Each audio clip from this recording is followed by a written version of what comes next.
This is In Character. I'm your host, Gerard Robinson, Vice President for Education at the Advanced Studies in Culture Foundation.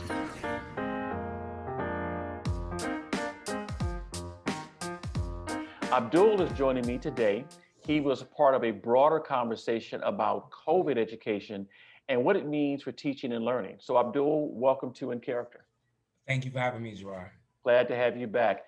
So we could do more of a one-on-one now. You're in Minneapolis. That name is on people's radars for a whole set of reasons, but you also understand what it's like in the classroom. So what is COVID doing to your ability as an ELA teacher to work with your students?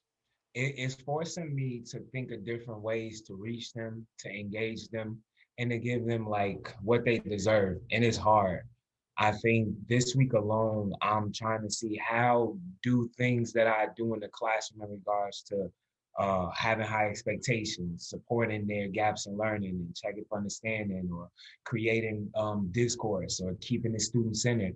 I'm finding myself having to be even more intentional and aware of doing things in a different way than I ever have before. I'm having to really understand the importance of keeping all of the students in the classroom, uh, really trying to give multiple opportunities and chances. We're finally using the type of interventions in regards to student engagement that we need to have. It's just more of a hands-on approach, more of a personalized learning approach. It takes and it's been a lot of work, but it's been worthy. And I've had a really good time with my students the last month and a half, really just trying to get to know them and really seeing them grow and seeing the conversations grow and our skills grow. And I'm just really finding new ways to approach teaching and learning. So for your classroom, are you in person? Is it hybrid, all virtual? Our building is hybrid, but I am all virtual. Like our classroom teachers are the virtual models of it. But we do have some classroom teachers that are in the building with the students. And so COVID hit not too much after or falling into what happened with George Floyd. You're in Minneapolis, major conversations. How has COVID-19 and your ability to teach, how has that been impacted by the ability to do or not do conversations about racial equity, about justice, police brutality, and everything that's still going on at the ground level where you live? Yeah, I think to be truly culturally responsive practitioners, you have to acknowledge the injustices or the justice issues that face our country. And I believe that classrooms are a microcosm of society. And so we see inequity in our classrooms. We see gaps in understanding and gaps in compassion in our classrooms, and those things permeate throughout society.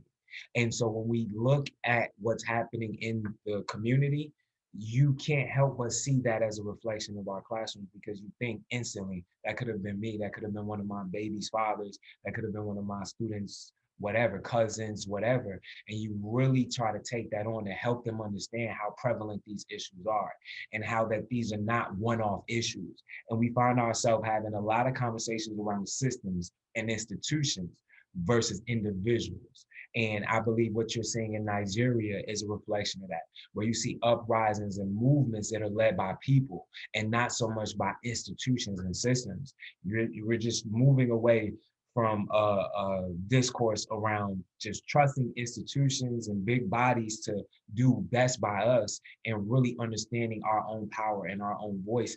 And for our young people, what it means to have a voice, what it means to be in a responsive community where the community takes care of each other. We're having a lot of conversations that lead to intentionality and awareness around what it means to be a part of a community.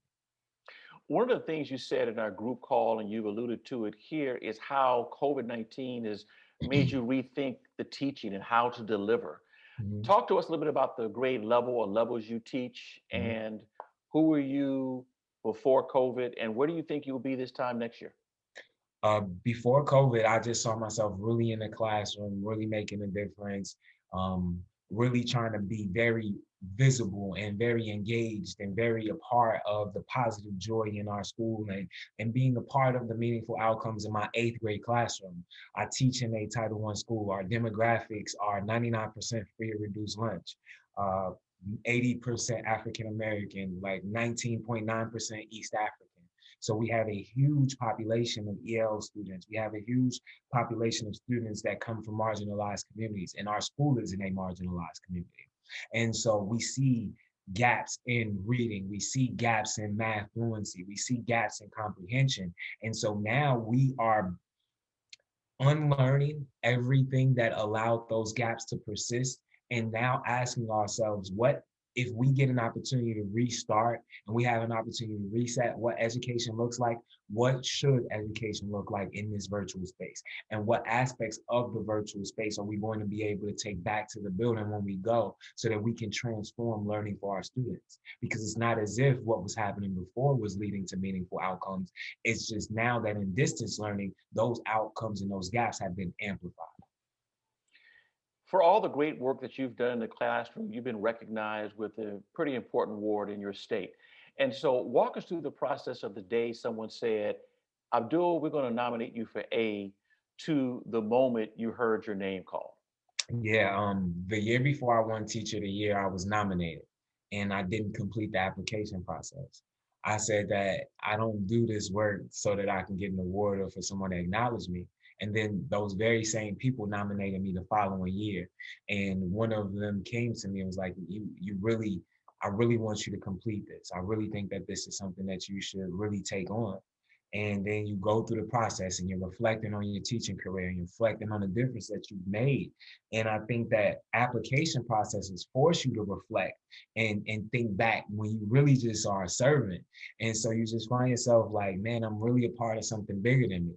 And then to be on the stage and go through this process with all of these finalists who you admire and respect so much, and then to be chosen amongst them, you can't feel like it's anything other than an honor, and one that I had to truly, you know, be aware of and really truly understand that I have an opportunity to honor all educators, and especially educators who paved the way for me. And so the first thing I did when I got off the stage was call my adopted mom. Like, look, mom, like I stopped the interview that I had to have and when called her, I'm like, are you crying? She's like, yes. And I'm like, I know, right? And just, it was just surreal. It was surreal. So many people in Minnesota or even my home state of Virginia, we may never get a chance to meet our teacher of the year. So you're announced. What did you do for that year? A lot of meeting people, a lot of traveling the state, a lot of getting to travel around the country, all parts of the state, places that I've never been before, places I've visited. And I got to just experience, I think what you really get is an opportunity to connect with people. And that's been what I found to be the most joyous part of this and the most influential and impactful part of this entire, what, and now it's been what, 4-year journey for me basically. And that opportunity to develop relationship or get affirmed in my craft or affirm others in their craft and get to see the hope in so many educators from all different walks of life. Just like, man, what can I do to be a part of change? What can I do? And I'm like, you're doing it, and just really seeing that and just being inspired by that. And it forces you to want to be better. How can that not motivate you, you know? What attracted you to the teaching profession in the first place?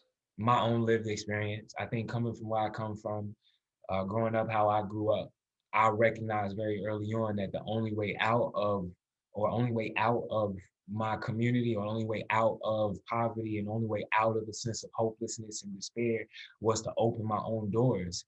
And, you know, being in an oppressive system that has been, you know, wrought with capitalist values and systems, when you come from poverty, is really not many doors that are open for you. And so I had to open doors, and the ways that I was able to open doors was through education, by trying to show up in the classroom, trying to show up on the basketball court when I could, trying to make a difference in young people's lives through mentoring. And it was like all of those experiences made me think like, man, I get to be for somebody what others were for me. And not only do I get to be for them later in life, I want to be for them early in life, where I help them grow their capacity to see themselves as a part of something bigger, to see themselves as valuable, as important. I've loved this entire process. And as you know, less than 2% of the teaching force in the United States are Black men. And Yeah, so you have represented not only a segment of that, but also an award winning teacher. As we close, what words do you want to give to teachers across the country who are working with boys who look like you? Yeah, I think that the one thing I want you to do is move past a sense of empathy and move into true compassion. It's not good enough to just recognize and honor and have a sense of guilt or remorse for what our babies are going through. We have to be compassionate enough to be courageous enough to be a part of the change that they deserve. Thank you. Well, Abdul, it's always good to hear you and to hear your wisdom and your advice. Thanks again for joining me on In Character, and we look forward to more conversations. Thank you, Gerard. It's always an honor.